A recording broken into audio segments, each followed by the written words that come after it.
لب لباب، در حقیقت دھماکہ خیز خبر، پی آئی اے فروخت۔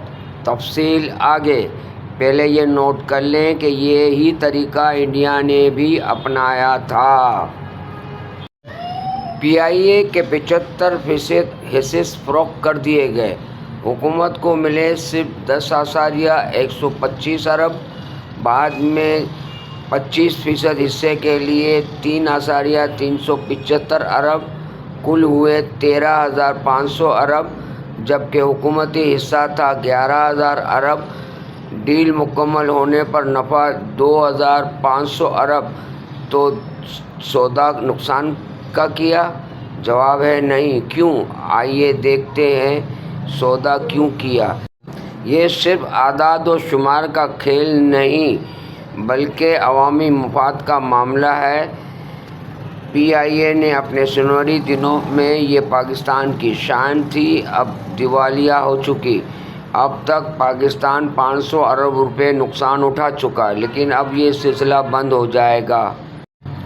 بقول عارف حبیب کے آرمی چیف عاصم منیر کے مطابق اسے کسی پاکستانی کو حوالے کرنا ضروری تھا، کیونکہ اس کا نام پی آئی اے ہی رہے، اس کا نفع ملک میں رہے۔ سودا کیا اور کیسے؟ پی آئی اے کی بیلنس شیٹ تھی، کل اثاثے 191 ارب، واجبات 180 ارب، حکومتی سرمایہ 11 ارب۔ اب آتے ہیں کہ سودا کیا ہوا۔ 75% حصے 180 کے 135 ارب، لیکن اس میں سے بٹ 10.125 ارب کم کریں تو بچے 124.875 ارب۔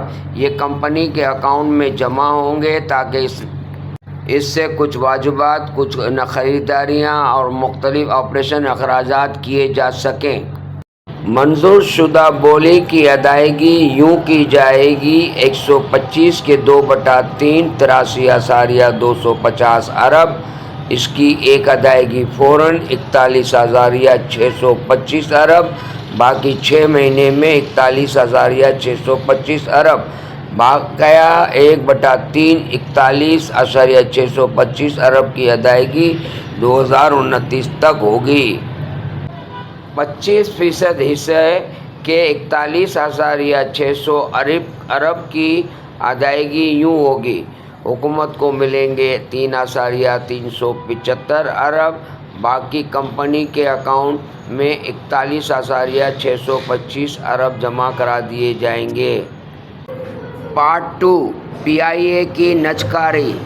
اگر اس ڈیل کو بغور دیکھیں گے تو آپ نوٹ کریں گے کہ یہ بہت ایماندارانہ، پروفیشنل اور کیلکولیٹڈ انداز میں کیا گیا ہے۔ اس سے حکومت کا بوجھ ہلکا ہوا، آئندہ کے نقصان سے نجات مل گئی۔ پاکستان کا ایک اہم ادارہ اب نفع بخش ہو جائے گا، کیونکہ اس میں اب کوئی سیاسی مداخلت نہ ہو سکے گی۔ سیاسی ملازموں سے نجات ملے گی، پروفیشنل لوگ آزادی سے اسے چلائیں گے۔